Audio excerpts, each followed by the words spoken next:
Éducation Katiola, le centre d'animation et des formations pédagogiques, éprouve d'énormes difficultés depuis sa relocalisation dans les locaux de l'école primaire publique Bagbedeka. Les responsables lancent un appel pour la réhabilitation très prochaine de ce centre de formation. Au DNA, coup de filet pour les forces de sécurité. Un large réseau de trafiquants de produits pharmaceutiques vient d'être démantelé. Objectif, préserver la santé des populations et l'économie nationale. Culture Boaké, rencontre annuelle des Dozo. La confrérie des chasseurs traditionnels a fait le bilan de ses activités. Bonsoir à toutes et à tous. Merci de choisir la chaîne de la Nouvelle Vision pour mieux vous informer. Rentrée judiciaire de la Cour d'appel de Boaké. La place de l'éthique et de la déontologie dans l'administration de justice est le thème de cette rentrée. La Cour d'appel de Boaké s'est enrichie de 7 nouveaux magistrats. Le reportage de Kader Sogodogo.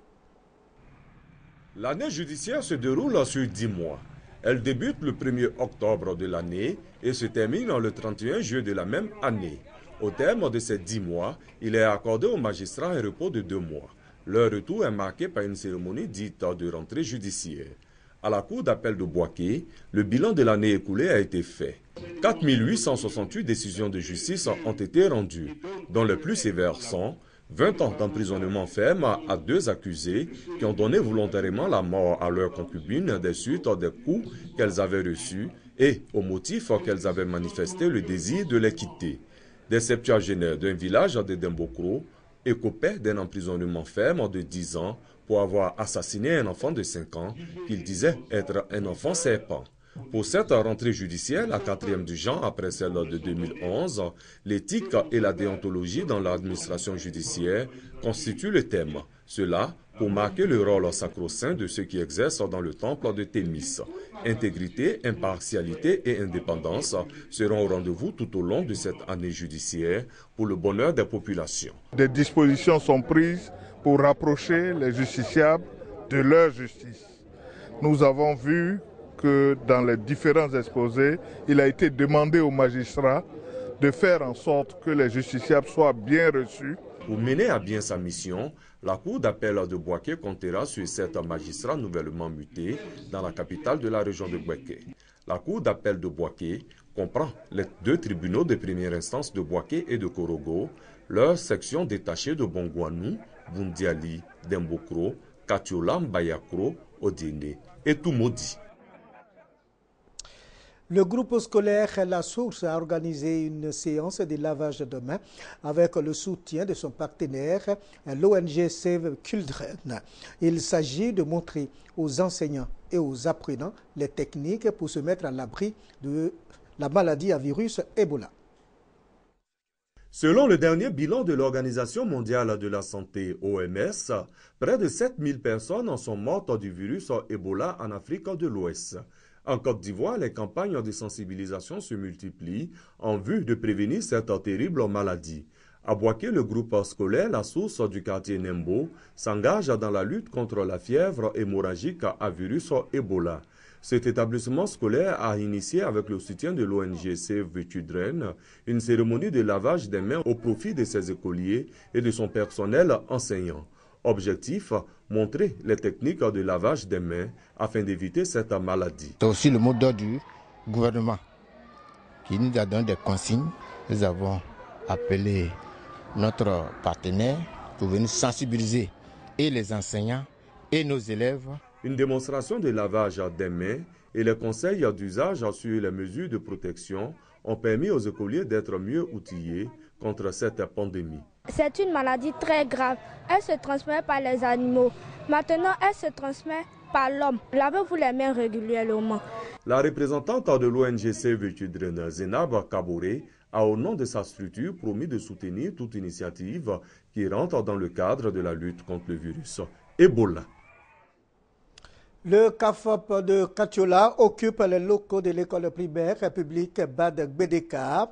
L'ancien site ne fonctionnant plus du fait de la crise. Cette situation cause d'énormes difficultés d'intégration aux pensionnaires de cette institution. Les responsables éducatifs et maîtres stagiaires n'ont qu'un seul vœu, la réhabilitation du CAFOP de Katiola. Le reportage de Ouattara Djeneba est commenté par Kader Sogodogo.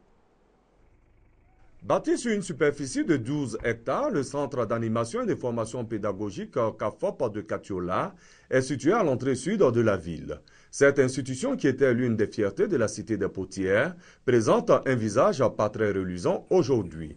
Délocalisé pendant 7 ans à Abidjan du fait de la décennie de crise, le CAFOP a regagné sa base territoriale à partir de 2011.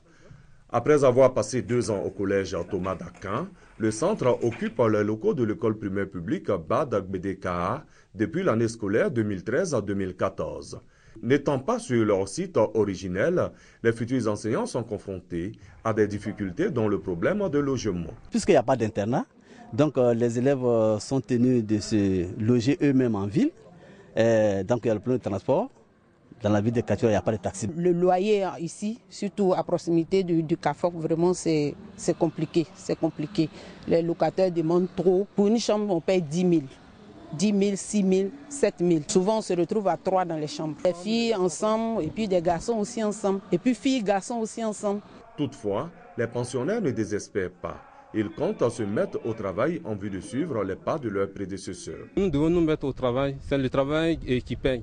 Les responsables éducatifs, quant à eux, placent leur espoir à une réhabilitation du CAFOP en vue d'une amélioration des conditions de travail. Le ministère a retenu que cette année, le CAFOP va être réhabilité et très bientôt, les travaux vont commencer.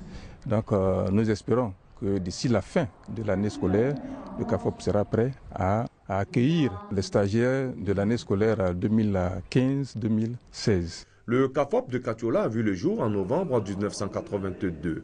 Ce centre pédagogique compte actuellement 233 stagiaires, dont 186 garçons et 47 filles. Et toujours dans le domaine de l'éducation, le collège catholique Filles de Béoumi a 50 ans. 50 ans, ça se fête. Cette école est ouverte en 1964 par les Sœurs de la Providence de la Pommeraye et a formé de nombreuses filles pour le développement de la Côte d'Ivoire. Cet anniversaire marque la relance des activités du collège catholique Filles. 1964 à 2014. Le collège catholique Filles de Béoumi a 50 ans. Les festivités marquant l'événement auront lieu du 5 au 7 décembre 2014. Les Sœurs de la Providence de la Pommeraye, au service de tous et en particulier à l'instruction des jeunes filles de toutes conditions, fondent, en Côte d'Ivoire, à Béoumi précisément, un centre féminin qui deviendra un collège catholique réservé aux filles. 50 ans plus tard, l'objectif reste le même. Former des filles pour servir l'humanité. Notre vocation, c'est la formation des jeunes filles pour qu'elles soient épris de la charité, de l'amour et que la prière marque tout ce qu'elles font et qu'elles vivent. Que ce ne soit pas une éducation pour inculquer seulement l'intellectuel, mais que ce soit empreint de la chose religieuse. Le collège catholique Filles de Béoumi n'a pas échappé à la décennie de crise en Côte d'Ivoire.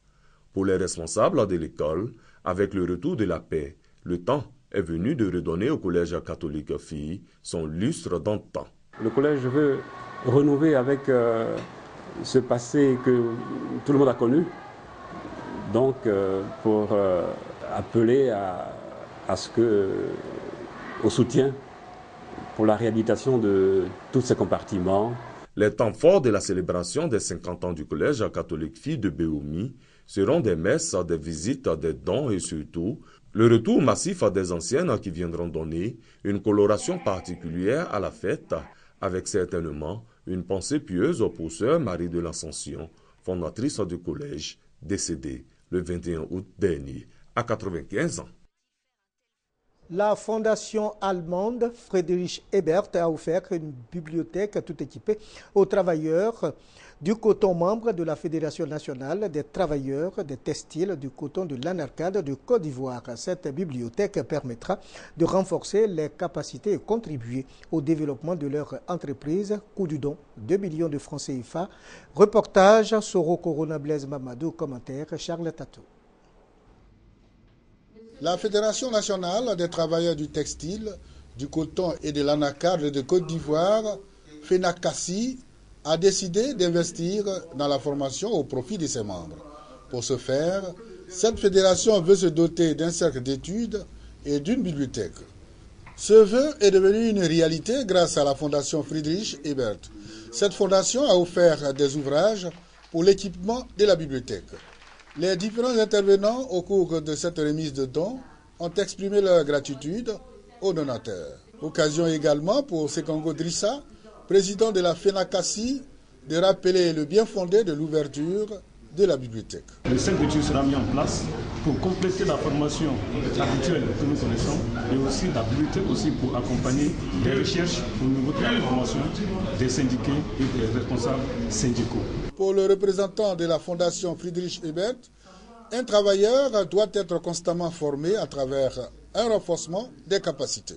La mise en œuvre de la méthode de formation par le cercle d'études et l'ouverture de la bibliothèque sont bientôt à la disposition de toute la région de Gbeke. Les acteurs du secteur du bâtiment et des travaux publics de Côte d'Ivoire se préparent pour mieux affronter la concurrence. La bourse de sous-traitance et de partenariat de Côte d'Ivoire vient d'échanger avec les entrepreneurs de Bouaké sur le lancement du projet labellisation. La labellisation permettra aux acteurs du secteur du bâtiment et des travaux publics de qualifier et de valoriser les ressources humaines. Pour plus de précision, suivons ce reportage de Soro Corona Blaise Babadou dans un récit de Charles Tatou. Organiser le secteur du bâtiment et surtout donner les mêmes chances aux acteurs de l'intérieur du pays quant aux appels d'offres. Telles sont les raisons de la présence de la bourse de sous-traitance et de partenariat de Côte d'Ivoire, BSTP Côte d'Ivoire, dans la région de Gbeke. Ces envoyés viennent d'échanger avec les acteurs du bâtiment et des travaux publics sur le lancement de son projet de labellisation. Un label pour pouvoir répertorier toutes les entreprises membres. Un label pour certifier, qualifier, valoriser toutes les entreprises de différents secteurs d'activité et les faire enregistrer dans notre base de données, mais évidemment en les catégorisant. Le label de compétences BSTP Côte d'Ivoire permettra de qualifier et de valoriser les ressources humaines dans les métiers du bâtiment. La labellisation donnera les moyens techniques aux entreprises de faire valoir leur savoir-faire par la reconnaissance des compétences. On va vous appeler l'offre.